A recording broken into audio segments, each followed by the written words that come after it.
اعوذ باللہ من الشیطان الرجیم بسم اللہ الرحمن الرحیم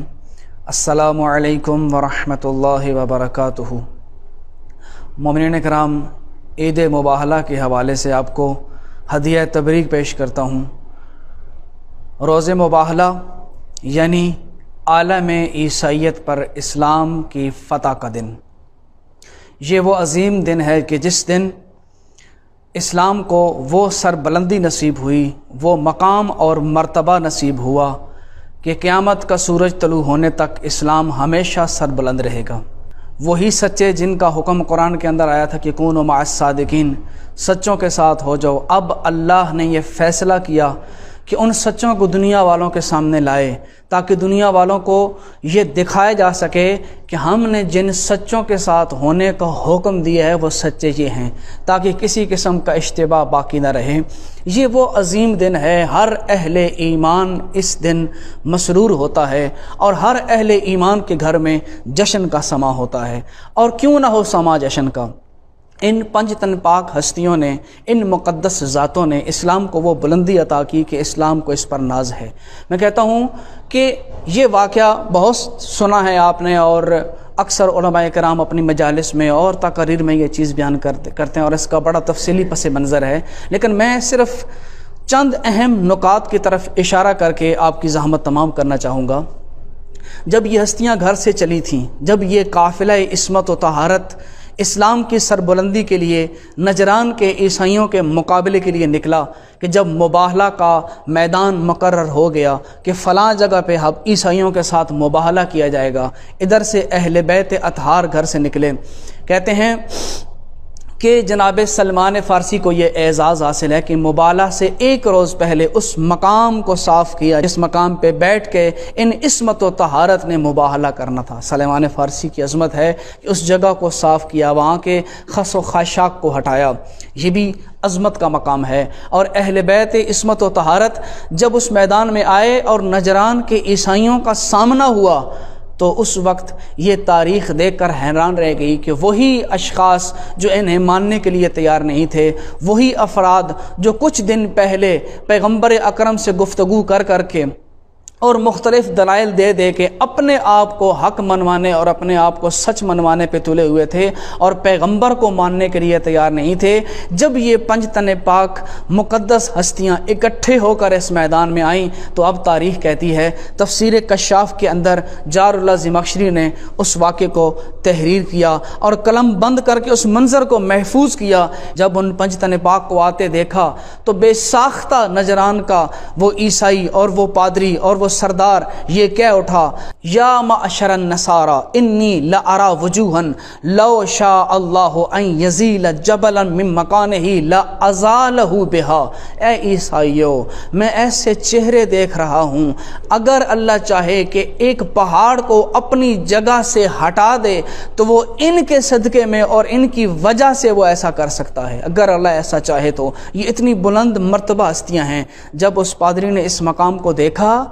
اور اپنے سارے عیسائیوں کو متوجہ کیا کہ یہ جو چہرے آ رہے ہیں یہ کوئی عام چہرے نہیں ہیں، یہ جو شخصیات آ رہی ہیں یہ کوئی عام شخصیات نہیں ہیں، لہٰذا میں تمہیں مشورہ دیتا ہوں فلا تباہلوا فتہلکوا، خبردار ان سے مباہلہ نہ کرنا، ان سے مباہلہ نہ کرنا ورنہ تم ہلاک ہو جاؤ گے۔ اور اس سے اگلے جملے اس کے یہ تھے، فلا یبقى علی وجہ الارض نصرانی الی یوم القیامہ، اگر تم نے مباہلہ کیا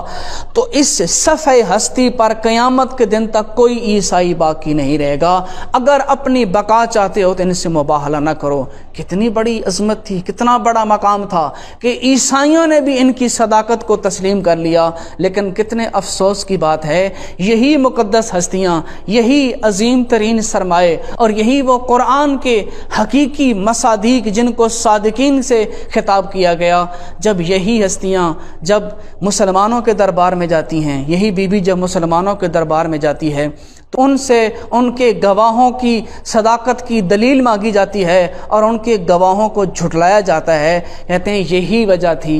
وجہ تھی کہ قاسم نانوتوی جیسے شخص نے جب شیعہ کے خلاف کتاب لکھی ہدیۃ الشیعہ، تو اس کے اندر اس نے یہ لکھا کہ جناب سیدہ فاطمہ رضی اللہ تعالی عنہا، جس طرح کہ اس نے لکھا ہے میں اسی طرح نقل کر رہا ہوں، کہ ان سے گواہوں کا طلب کرنا حاکم کی طرف سے خطا اجتہادی تھی۔ میں کہوں گا یہ بھی کتنا بڑا ظلم ہے کہ اوروں کے مقابلے میں کوئی شخص آئے تو اسے تم مرتد اور مشرک اور کافر کہتے ہو، اور اہل بیت کے مقابلے میں آئے تو اسے خطا اجتہادی کہتے ہو۔ کس قدر افسوس کا مقام ہے کہ اتنی عظمت اور بلندی واضح ہونے کے باوجود بھی یہ لوگ اپنے اندر کس قدر کینہ رکھتے ہیں کہ اہل بیت کے مقابلے میں آنے والوں کو بھی خطا اجتہادی کا سرٹیفکیٹ دیا جاتا ہے۔ سامعین، خطا اجتہادی کا مطلب یہ ہوتا ہے کہ اگر کوئی مجتہد قرآن و سنت سے استنباط کرتا ہے، اگر تو اس نے واقعے کے مطابق استنباط کیا تو اس کو ڈبل ثواب ملے گا، لیکن اگر اس سے اجتہاد کرنے میں غلطی ہو گئی تو اس کو ایک نیکی مل گئی۔ کتنا بڑا ظلم ہے، ان اہل بیت کے مقابلے میں کھڑے ہونے والوں کو تم اللہ کی طرف سے ایک نیکی بطور اعزاز دیتے ہو۔ یہ وہ عظیم ہستیاں تھیں جن کی صداقت کی گواہی قرآن دے رہا ہے، جن کی امانت کی گواہی قرآن دے رہا ہے، اور یہ وہ ہستیاں ہیں جو قیامت کے دن تک حق اور باطل کو پہچاننے کا معیار ہیں۔ حق و صداقت کو پہچاننے کا معیار یہی ہیں، اور یہی وجہ ہے کہ اس جملے کو لکھنے کے بعد جو اس عیسائی نے کہا تھا، تھوڑا آگے چل کر تفسیر کشاف والے لکھتے ہیں وَفِيهِ دَلِيلٌ لَا شَيْءَ أَقْوَى مِنْهُ عَلَى فَضْلِ أَصْحَابِ الْكِسَاءِ عَلَيْهِمُ السَّلَامُ۔ کہتے ہیں اس واقعے میں، اس اہل کساء کے اس واقعے کے اندر ایک ایسی دلیل پائی جاتی ہے کہ اس سے بڑی دلیل کوئی ہے ہی کوئی نہیں جو ان اصحاب کساء کی فضیلت پر دلالت کر رہی ہو۔ یہ اہل سنت عالم کہہ رہا ہے کہ اس واقعے میں اور اس آیت کے اندر جو فضیلت اللہ نے اہل بیت کی بیان کی ہے، اس فضیلت کا مقابلہ قیامت تک کوئی شخص نہیں کر سکتا۔ تو پانچ تن پاک کی یہ عظمت، ان کی صداقت، ان کا مقام و مرتبہ، قرآن سے یہ ثابت ہوا کہ جو ہستی بھی ان کے مقابلے میں آئے، لعنت اللہ علی الکاذبین کی مصداق بنتی ہے، کیونکہ یہ واقعہ اس بات کا گواہ ہے کہ یہ ہستیاں جب کسی میدان میں کھڑی ہوتی ہیں اور کوئی شخص ان کے مقابلے میں آئے، حقیقت میں لعنت کا مستحق وہی قرار پاتا ہے۔ لیکن ٹھہریے،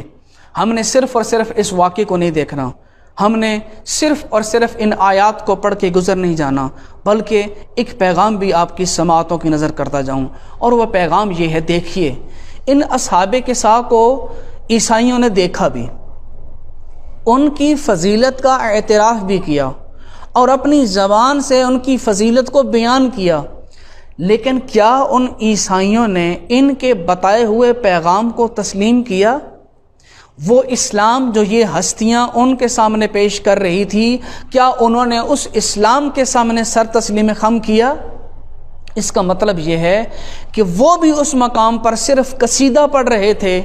پریکٹیکل لائف میں انہوں نے اصحاب کساء کو فالو نہیں کیا،